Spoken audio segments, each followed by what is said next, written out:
Markets with Trader Al. Hi traders, quick market update muna tayo para kay Bitcoin.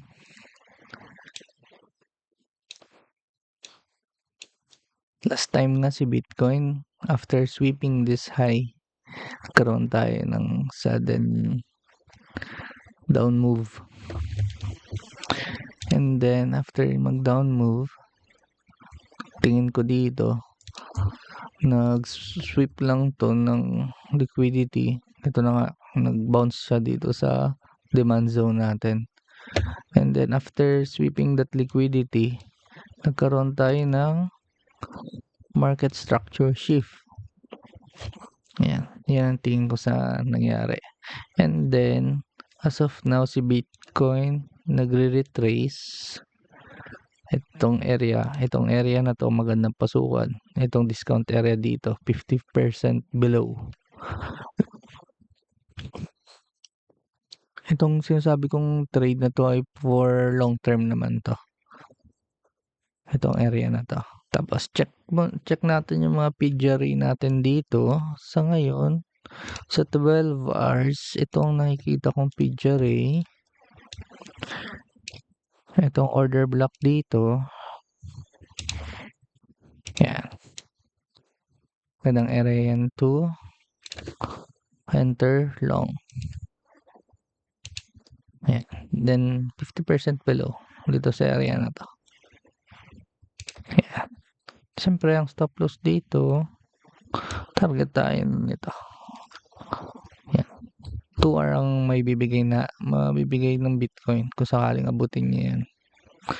Kaso medyo matagal pa. And then may mga liquidity pa kasi dito sa taas eh. Ito, tsaka ito. Paano ko nasabi? Dahil si Bitcoin ngayon, as of now, after sweeping nga dito sa low, itong low na to, Bitcoin gumawa ng higher high. Wait. Ito, higher high, higher low, higher high. Ang next na pupuntahan niya, syempre, ang sunod na gagawin niya pala, higher low, and then next is higher high. Ayan. Anong area yung titingnan ko? Mga target area, itong high dito. Yan. Itong high na to. Yan. Pero, ano rin, cautious rin tayo dito sa mga supply zone. Itong mga supply zone natin. So, na-touch niya na nga itong supply. After touching yung supply, hanap dito ng retrace. Yeah. Dahil trending up. Pwede rin natin sabihin kasi itong range na to, itong range na nakikita natin dito ngayon, itong move niya na to is deviation ng outside range, then back bouncing area na nga itong range low. As of now, retesting siya ng range low. Pag nabasag yan, ay once nabasag ito, and then itong last low na to, na break na yan, possible mag-continue itong downtrend natin, making lower high, lower low, lower high, and then another lower low. Possible area, itong 42. Itong area na to, 44 to 42. Itong sunod na demand zone na to. Layo babagsakan. Pero possible, kasi hindi naman natin alam kung ano yung gagawin ni market. Pero as of now, dahil si Bitcoin ay making higher high and higher low, long tayo. And then taas din yung confluence ko na nagre-retest ito After after breaking back into the range, nagre-retest dito sa range low.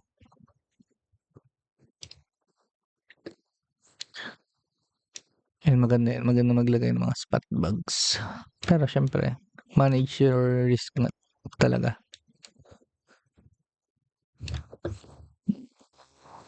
And then, doon tayo sa scalping ko. Intraweek kasi ako nag-scalp eh. Ito nga, may trade ako ngayon.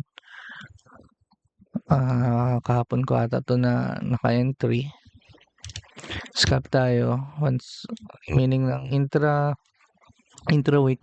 Pasok ako sa week na to. And then, ilalabas ko din yung trade ko after matapos itong week na to. Ang start ng date natin itong Monday, alas 8 ng umaga. Pag hindi pa rin na-hit itong trade ko na to, yung target ko, ilalabas ko na siya ng alas 8 rin ng umaga sa Monday.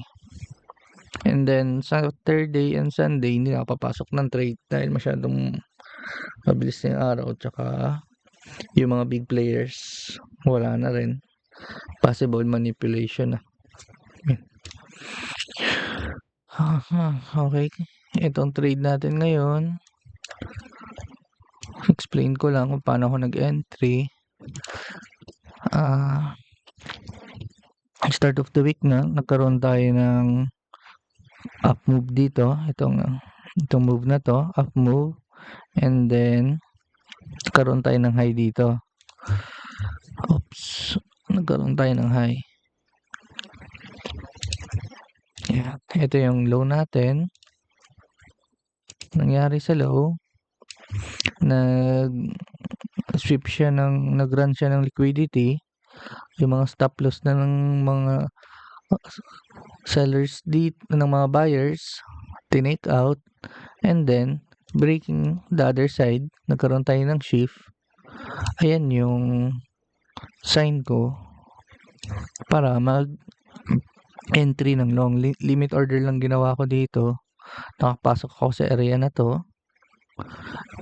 I know, hindi pala limit order, market order na pala kasi medyo late ko na nakita itong setup na to. Yeah, as of now, ayun, running naman. Nasa gain pa rin naman tayo na ilang R? 6.66.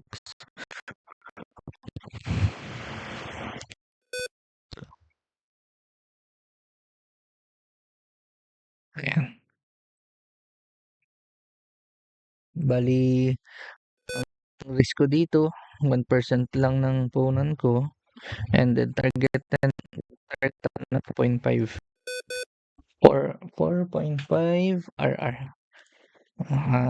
Equal siya ng 0.5% punan ko. Saglit lang. Ayan. Ganoon lang. Bali, itong ginawa ko nga sa ICT to, itong breaker using yung ICT concept. Meron tayong breaker dito. Dati siyang order block. Ngayon breaker na. Dahil nag-sweep ng liquidity and then nag-shift. Ayun na yung isang criteria na yan. And then nag-retrace doon sa breaker. Yun yung entry ko. Limit order. Kaso late nga yun, nakita ko. Nandito na sa area na to. Nag-market order na ako. Calculating my risk and my target. Target ko naman, ang mga nakikita kong target dito, itong target lang naman eh, yung previous week high, tsaka yung previous week low. Ayan. Kung saan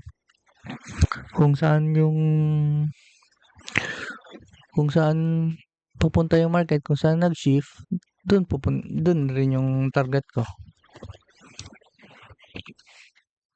Ayan.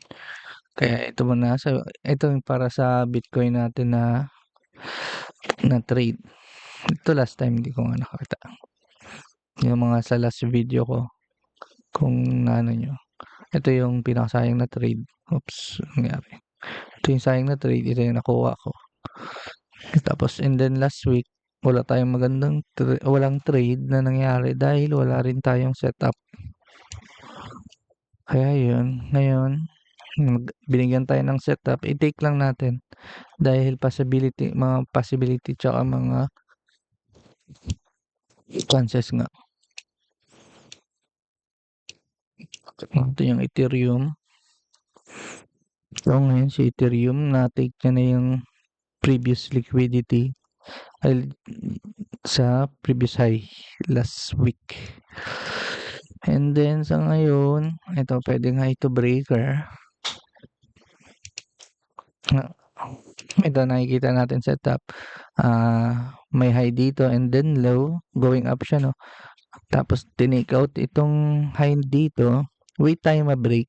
As of now, ito kasi itong week na to, sinundot niya lang. Ang criteria ko dito, ma-break siya, mag-close yung candle dito, and then pasok ako sa area dito. Ayan. Yan yung breaker. And then target ako ng previous low. Try natin. Itong si Ethereum, last time, hindi ko ito nakuha eh. Ganda ng setup na to. Kaso, last week. Pero itong week na to, wala rin magandang setup si Ethereum. Medyo ranging siya sa part na yan. Tapos ito ngayon, as of now, itong babantayan natin Ethereum for another trade. Bali yung Bitcoin tsaka Ethereum lang naman yung mga nabaktas na ng strategy ko. Ang binibigay niya itong last 6 months, 15% kay Bitcoin ng punan ko. Tsaka itong chinek ko rin yung kay Ethereum nasa 15% din. Yun. Kaya maganda siya. Magandang itong dalawang coin na to, balikan natin. Tapos, dalawang position lang rin at a time para hindi na ma-manage mo yung risk mo. Ito bantayan natin itong Ethereum for going down na move. Pero salungat siya, opposite siya sa move nito ni Bitcoin. Pero tingnan natin, magkaibang coin naman siya. Ayan. Ito yung bread and butter ng aking strategy. Sinashare ko lang. Baka makatulong din sa inyo. Simple lang siya. Parang ang gagawin mo lang, mag-mechanical process ka lang ng mga step by step.